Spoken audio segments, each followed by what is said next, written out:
Selamat pagi semua Mas Mbak, salam sejahtera bagi kita semua.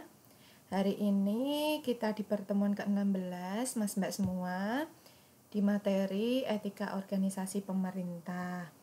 Mas Mbak semua, ini nanti kita akan membahas banyak sekali tentang pengertian etika, kemudian di mana etika ini digunakan di dalam pemerintah seperti itu.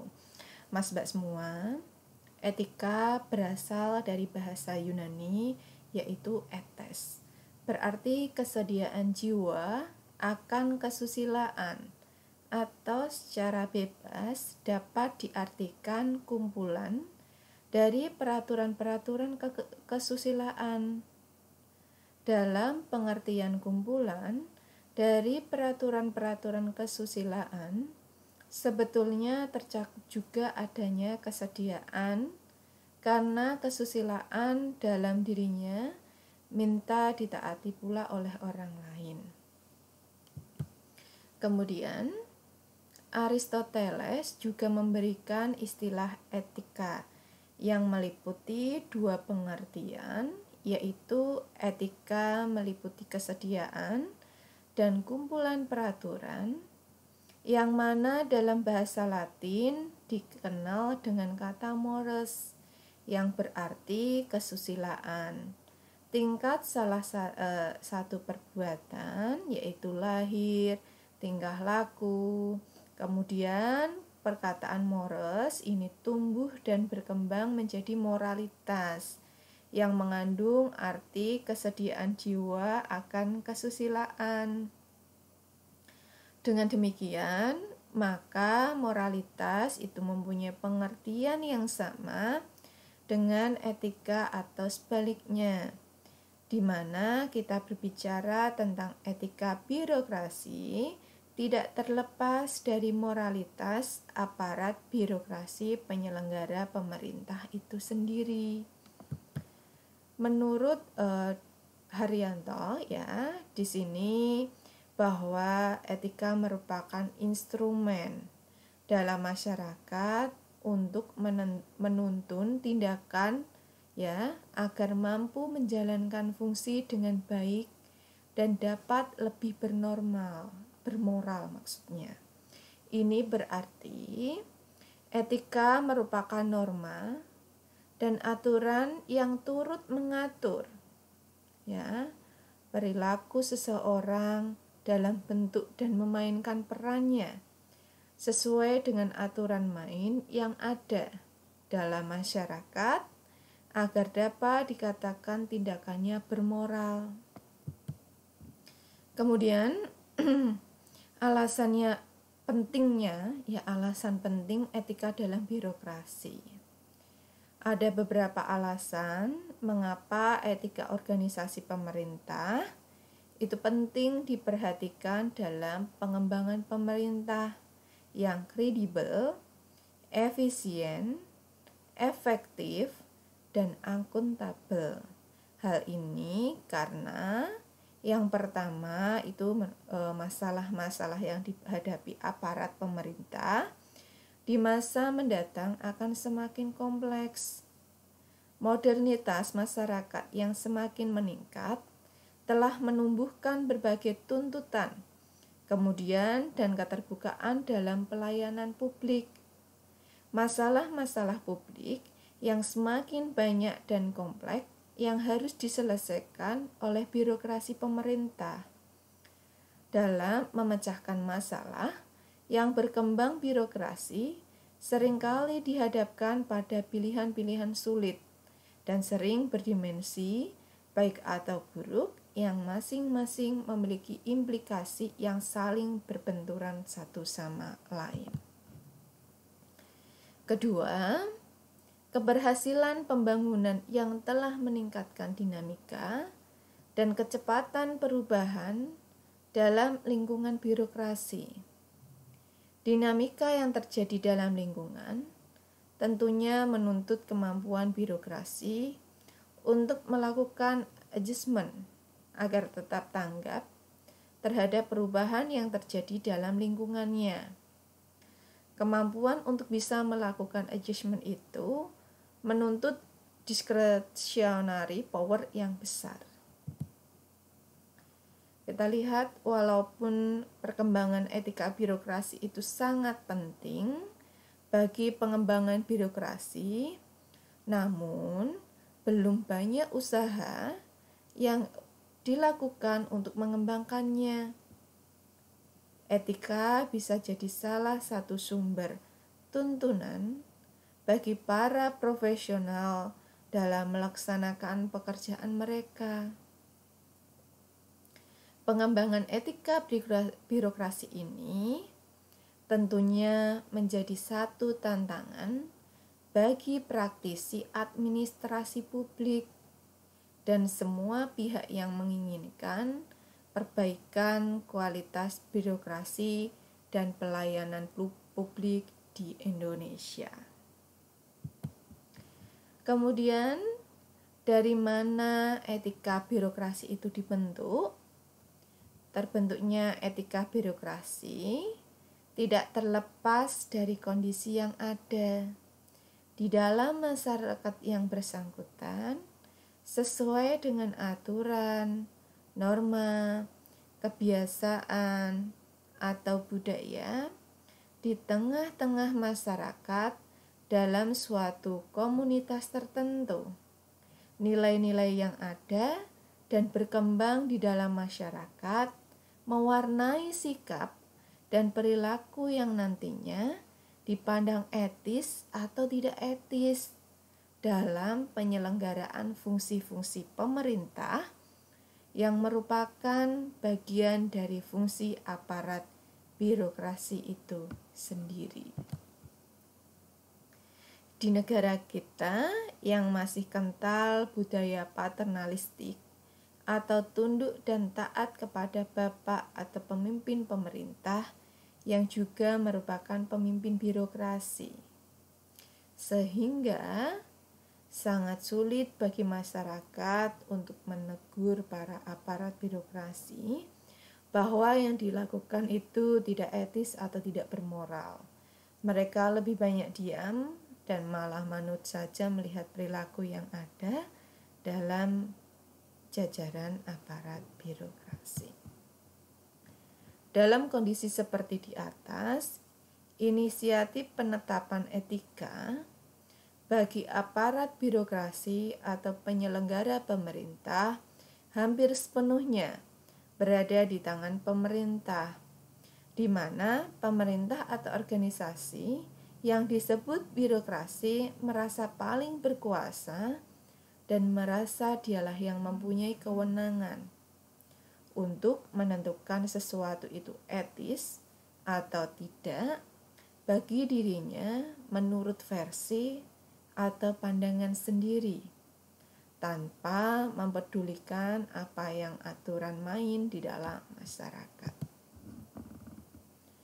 Perlu Anda pahami, Mas Mbak semua, ya, tindakan-tindakan yang hendaknya dihindari oleh seorang pejabat, ya, pejabat pemerintah yang juga merupakan aparat birokrasi, yaitu yang pertama, ikut serta dalam transaksi bisnis pribadi atau perusahaan swasta untuk keuntungan pribadi dengan mengatasnamakan jabatan kedinasan. 2. Menerima segala sesuatu hadiah dari pihak swasta pada saat ia melaksanakan transaksi untuk kepentingan dinas. 3. Membicarakan masa depan peluang kerja di luar instansi pada saat itu berada dalam tugas-tugas sebagai pejabat pemerintah.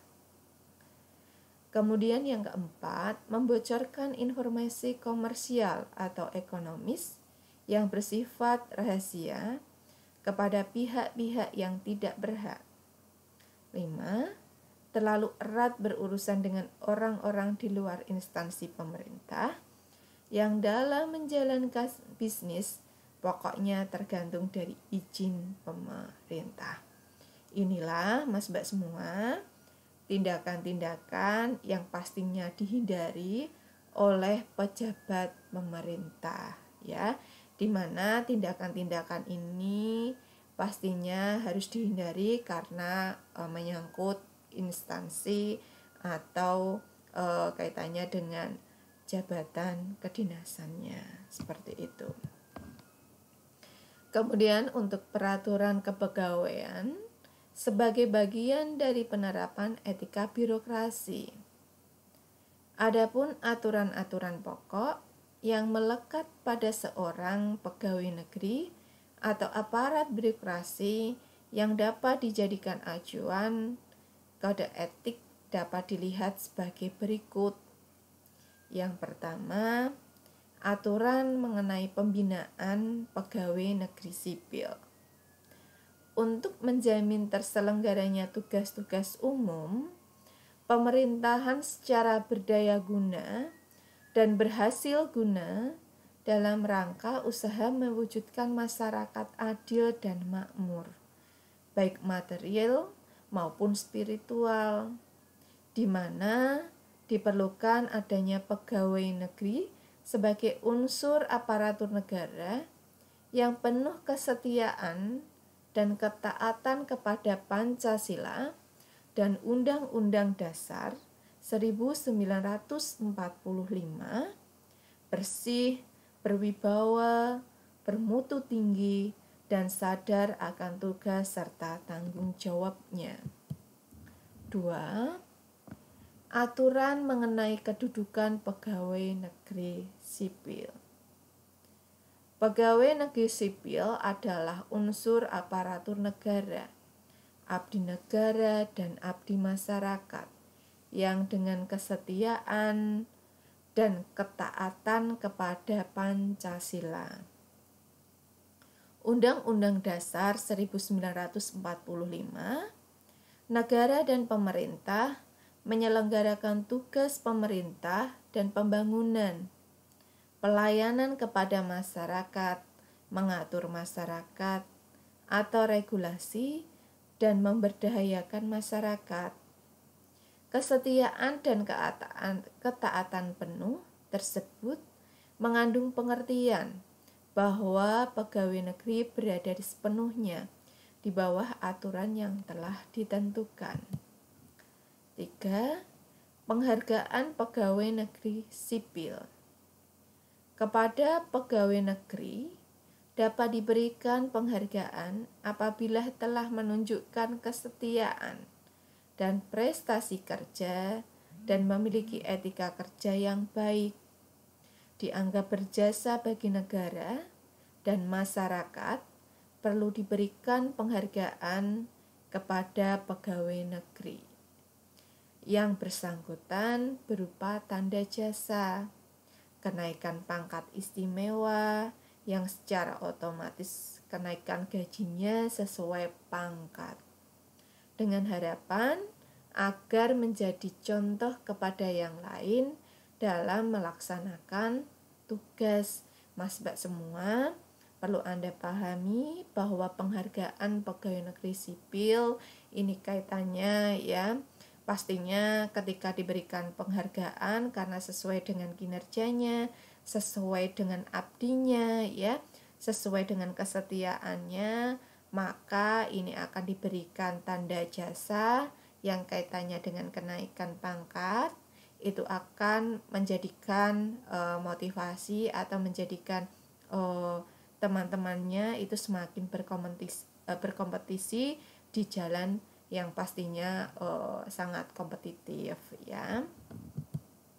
Kemudian 4, keanggotaan pegawai negeri dalam partai politik. Untuk menjaga netralitas dalam melaksanakan tugas dan fungsinya agar lebih beretika dan bermoral, supaya terhindar dari kepentingan partai politik, maka sebaiknya pegawai negeri yang bersangkutan memundurkan diri demi menjaga moralitas yang merupakan etika aparat birokrasi, ya. Jadi Mas Mbak semua, Anda sudah memahami di sini, ya. Pastinya kaitannya dengan keanggotaan pegawai negeri di dalam partai politik ini pastinya untuk menjaga netralitas ya. Kemudian pastinya diharapkan ya memundurkan diri demi menjaga moralitas yang merupakan etika aparat birokrasi. 5. Peraturan disiplin pegawai negeri sipil. Ketentuan tentang disiplin pegawai negeri sipil itu diatur dalam peraturan pemerintah nomor 30 tahun 1980. Dalam peraturan pemerintah tersebut antara lain diatur hal-hal sebagai berikut: kewajiban, larangan, sanksi, tata cara pemeriksaan, tata cara pengajuan keberatan terhadap hukuman disiplin yang kesemuanya dapat menjadi acuan dalam beretika bagi seorang aparat birokrasi atau pegawai negeri. Peraturan disiplin pegawai negeri yang menjadi kewajiban dan harus ditaati sesuai pasal 2 Peraturan Pemerintah nomor 30 tahun 1980 ya. Pastinya di sini antara lain yang pertama itu kesetiaan terhadap Pancasila dan Undang-Undang Dasar 1945, negara dan pemerintah. 2. Mengangkat dan mentaati sumpah janji pegawai negeri sipil dan sumpah jabatan berdasarkan peraturan yang berlaku serta siap menerima sanksinya. 3.